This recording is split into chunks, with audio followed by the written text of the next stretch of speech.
Today, we're taking the B-Scan ocular ultrasound and looking at it in a completely new light.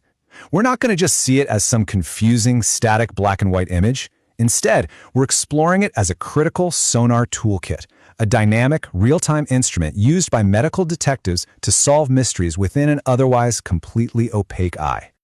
Here's our roadmap for the investigation. First, seeing the unseen eye. Then, the physics of sound, mastering the instrument, probe positioning techniques, the basic screening exam, and finally, locating the macula. Let's get right into it. Section 1. Seeing the unseen eye with diagnostic ultrasound. Okay, picture this. A patient comes into your clinic and their eye is completely clouded over. Those standard light-based tools we all rely on every single day? Totally useless. So how do you examine an eye you physically cannot see into? Well, that's the core problem that necessitates our detective work here. To actually pierce that fog, we've got to swap out light for sound, utilizing high-frequency 10 megahertz sound waves. Now, the physical barriers blocking our view can be all over the map. We're talking severe lid edema, corneal scars, maybe a hyphema, blood pooling up in the front of the eye. Or it could be dense cataracts and massive vitreous hemorrhages.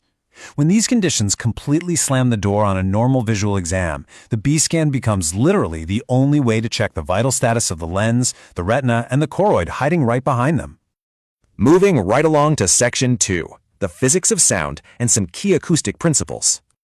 So we really need to distinguish between our two main acoustic tools, the A-scan and the B-scan.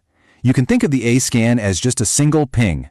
It shoots out a thin, parallel beam that measures tissue density and then displays it as vertical spikes. Higher spike, stronger echo. Pretty straightforward, right? But the B-scan, that emits an oscillating sound beam.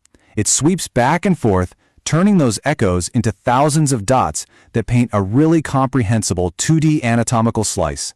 And here, the stronger the echo, the brighter the dot. And this comparison perfectly illustrates that exact difference. We're looking at the same traumatic vitreous hemorrhage. Look at the A-scan on the left. It shows the hemorrhage and tissue interfaces as these jagged vertical spikes. Sure, it tells us about density, but it's really tough to visualize the actual structure. Now check out the B-scan on the right.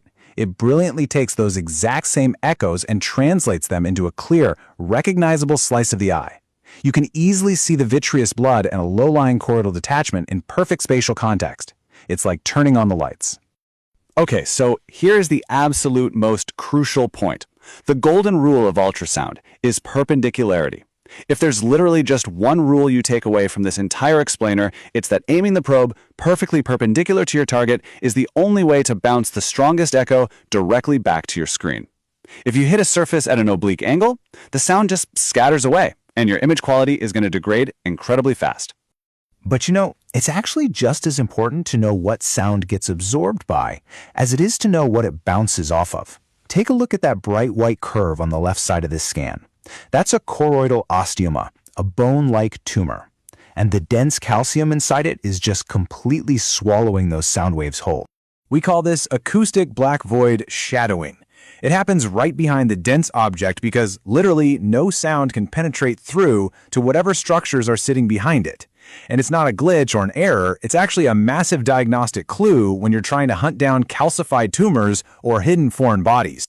All right, Section 3, Mastering the Instrument. Let's talk about gain and probes. So, amplification is controlled by your gain setting, which is measured in decibels. Honestly, it's exactly like turning up the volume dial on your car stereo. When we set the gain super high, we amplify everything. That lets us spot incredibly weak, subtle clues, like delicate vitreous opacities. But the trade-off is the image gets a bit noisy. When we turn the gain down low, those weak signals vanish, but we get this incredibly crisp, sharp resolution of the strong echoes, like the retina. That's why we always start our investigation on the highest gain so we don't miss any weak clues, and then systematically dial it back to resolve those stronger signals. You've also got to master your compass, which is that little physical marker located right on the side of the probe handle. Seriously, this little marker is everything. It always represents the upper portion, the top of your display screen. Because the sound beam sweeps parallel to this marker, knowing exactly where it's pointing is the one and only way you can mentally map that 2D slice on your screen back onto the patient's actual 3D eye. On to Section 4, Probe Positioning Techniques, focusing on investigative angles. First up is the transverse scan, where the probe is placed parallel to the limbus. You can think of this as your wide-angle lens. It covers about 6 clock hours of the eye all at once. So in this view, we're looking at a lateral side-to-side slice of a choroidal melanoma, centered right at the 5 o'clock position. It's absolutely fantastic for assessing the sheer lateral width of a pathology. Now let's change our angle and see how this builds the picture. By turning the probe 90 degrees so it's perpendicular to the limbus, we get this longitudinal view. This really beautiful slice gives us the radial footprint of that exact same melanoma. So instead of seeing it side to side, we're sweeping straight back from the anterior part of the tumor all the way back toward the optic nerve. You can actually see the nerve casting that dark shadow right at the bottom of the scan.